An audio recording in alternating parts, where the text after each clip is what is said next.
tackling tough topics to help you think reasonably about life's most important issues. This is Thinker Sensitive.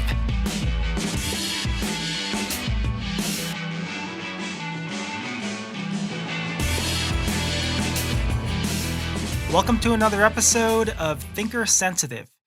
I am Ryan Ragazine, and I am the host of the Thinker Sensitive podcast. I'm recording this on Martin Luther King Jr. Day, so some of you might have it off, and if so, it's always nice to have a 3-day weekend, and I hope you've had a great weekend thus far. Today, we are going to be talking about extremism. I've mentioned this concept at various times in the past, but I've yet to really define it and hone in on it. So that's what we're going to be doing today on this particular episode. There are many examples of extremism in our world. We can talk about political extremism. At this point, I think we're all familiar with Kyle Rittenhouse, a teenager who was arrested for, but later acquitted of, first-degree intentional homicide during a protest in Kenosha, Wisconsin that was centered on the police shooting of Jacob Blake. 2 Kenosha area residents, one 26 years old and another who was 36, were killed. A third person was injured but survived. Rittenhouse was seen walking the streets of Kenosha with an AR-15 assault-style rifle that was apparently purchased with coronavirus stimulus money. Marquise Love, a 26-year-old, was sentenced to 20 months in prison for violently assaulting Adam Hayner during one of the many nights of protest in Portland. Hayner was left with broken ribs, bruising, and potential long-term vision damage. If you watch the video, he easily could have been killed. Adam was attempting to help a transgender woman who had been beaten and robbed by an angry mob that night. The violent protesters dragged him out of a car and beat him senselessly in the middle of the street. We can also talk about religious extremism. Westboro Baptist Church is a great example of this. They have a long history of hatred. They're seen at rallies and protests with flags reading, quote, "Thank God for 9/11," end quote, and quote, "God hates fags," end quote.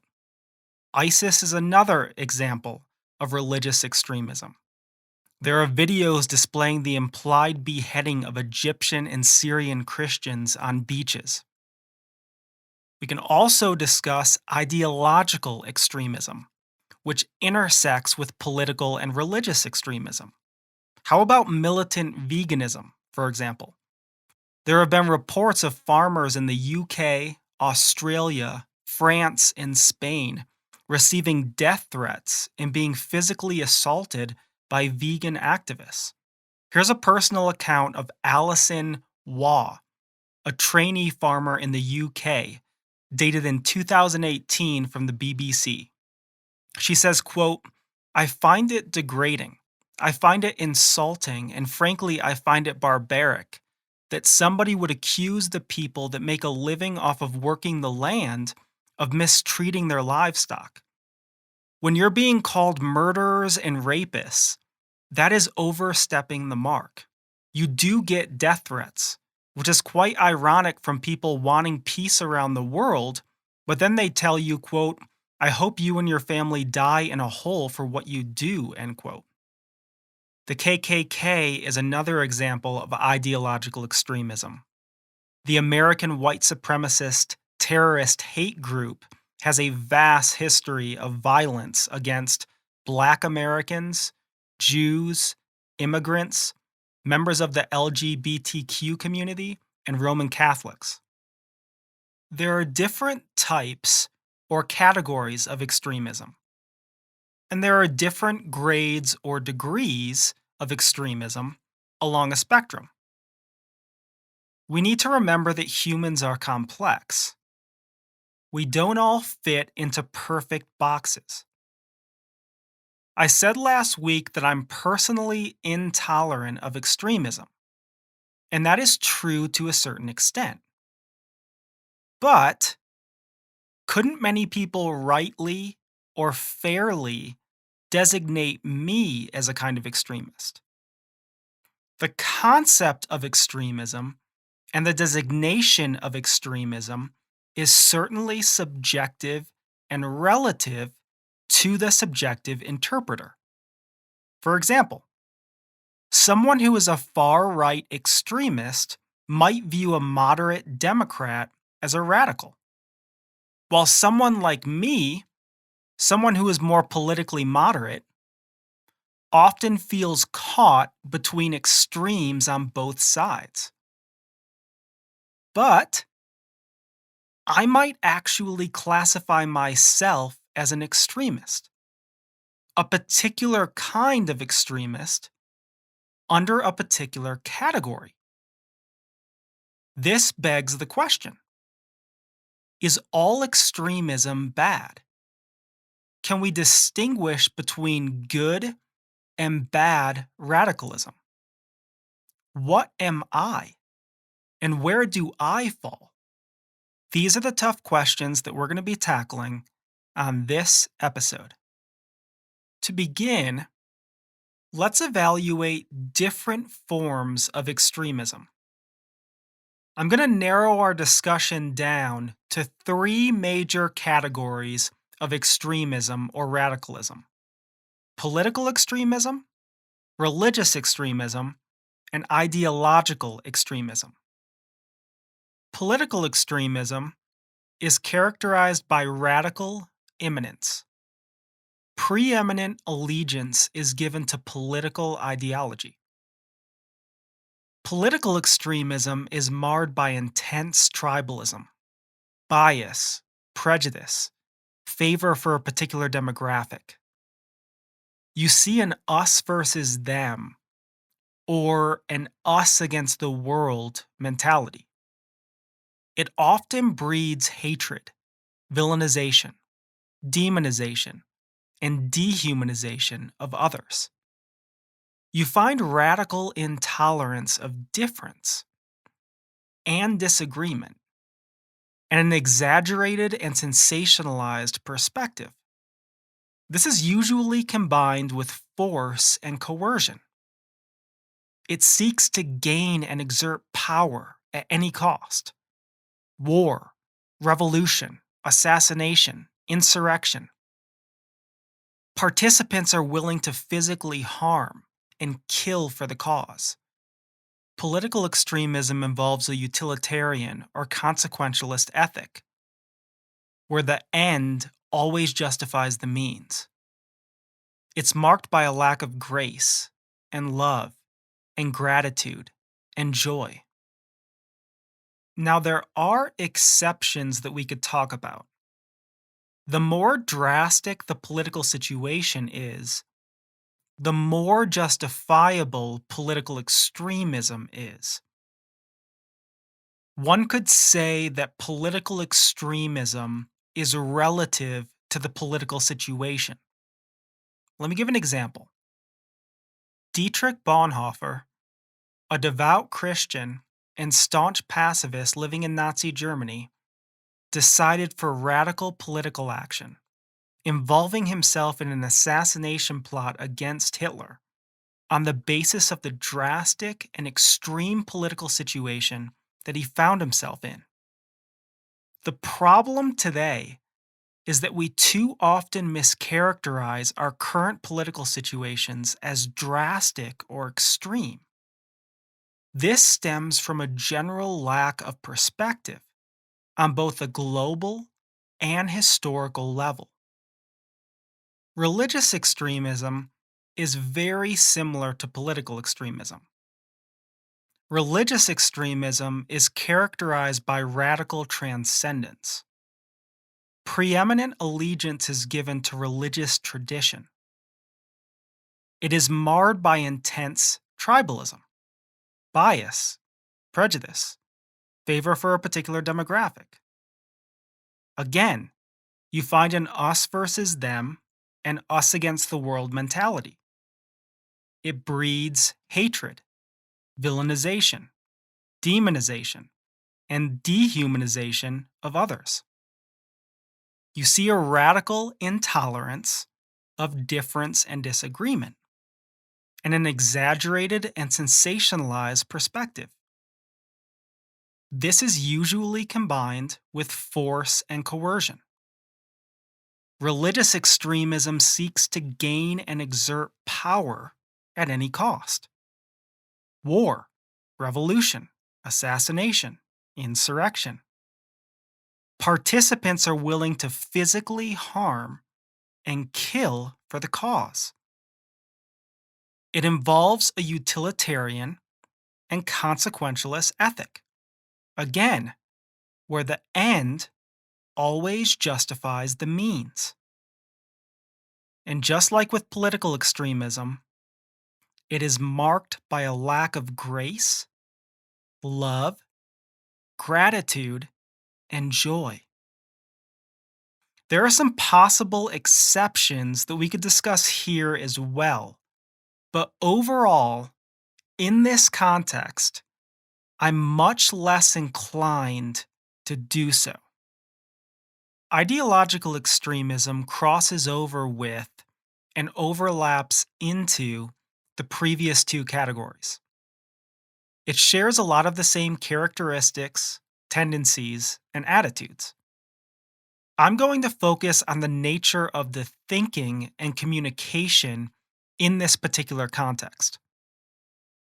Ideological extremism is marred by poor and radical thinking.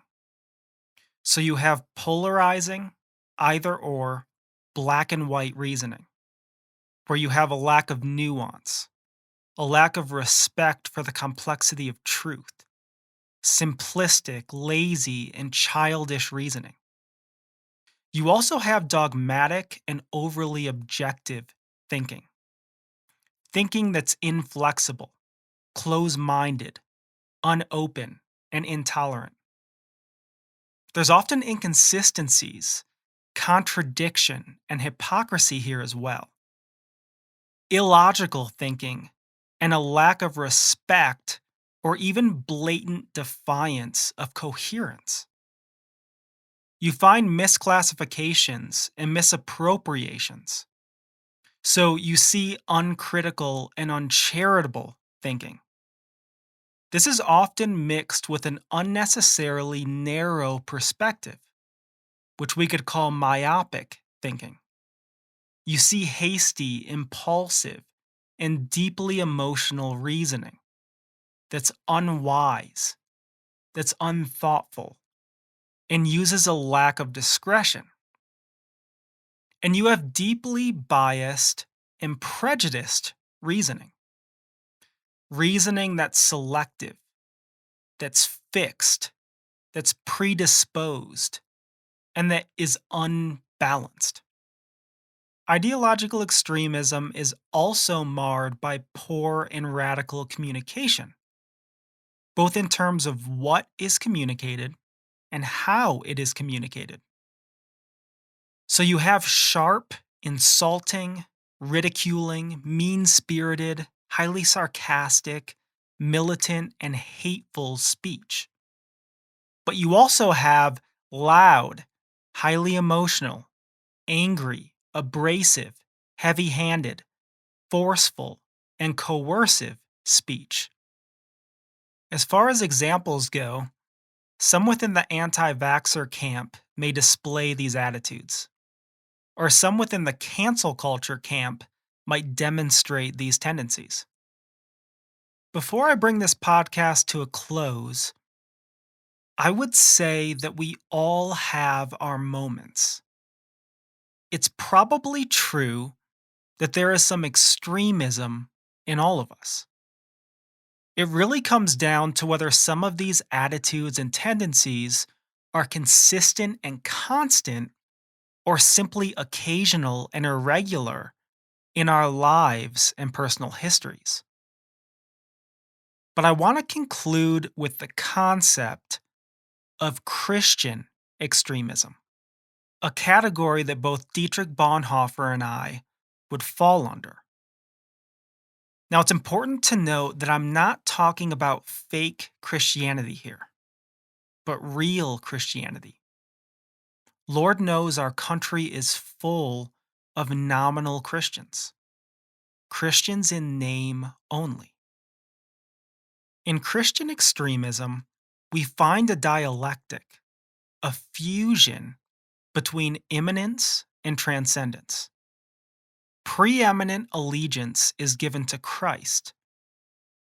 Christian extremism is marked by anti tribalism. There is neither Jew nor Gentile, neither male nor female, neither slave nor free. It is defined by unconditional love, neighbor love, and even enemy love. This love is global and universal. It involves altruism and self giving and self sacrifice. There is an expectation of difference and a contentment with difference. Here you find a realist and balanced view of the world and human experience, nature and grace, flesh and spirit. Christian extremism is not forceful or coercive, but it values personal freedom and personal choice. It is not characterized by power and control, but is marked by humility and service. It is centered on a character or virtue ethic. It values sound thinking, thinking that is just and fair, reasoning that's concerned about what is true, thinking that is balanced, wise, and understanding. Christian extremism values sound communication, considerate, peaceable, careful, and even gentle communication. It is full of grace, love, gratitude, and joy. And it's defined by pacifism and even martyrdom, if necessary. There have been many examples of this peculiar form of extremism in human history. Franz Jagerstatter, born in Austria in 1907, was an Austrian farmer with a quiet but intense Christian conviction. During the Nazi occupation of Austria, he declared his refusal to fight for the German army, and he refused to pledge any kind of allegiance to Hitler. Because of this, he was held in custody, transferred to Berlin to await trial, and condemned to death for sedition. Of course, Jesus of Nazareth himself was a radical, a true radical, a good radical, one who exemplified all of the characteristics that I just presented. If you've seen the film Silence by Martin Scorsese, a movie about 17th century missionaries ministering in an anti-Christian Japan, you were confronted with many radical Christians, both of Portuguese and Japanese ethnicity. And then you have someone like me, someone who's just trying to be and become like Christ, a radical Christian. Now, you might have listened to my presentation of Christian extremism and thought to yourself, that doesn't really sound like extremism to me. But it is. It's just an extremism of a radically different nature.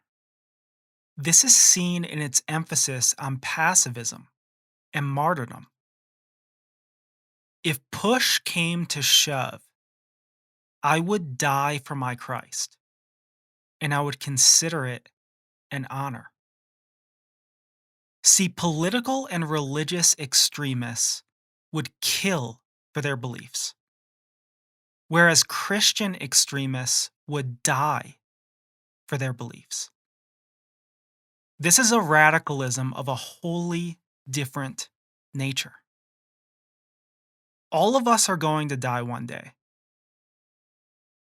Our finitude is one of those things that hold all of us in common. What is it to me whether I die of heart failure or whether I die for what I believe?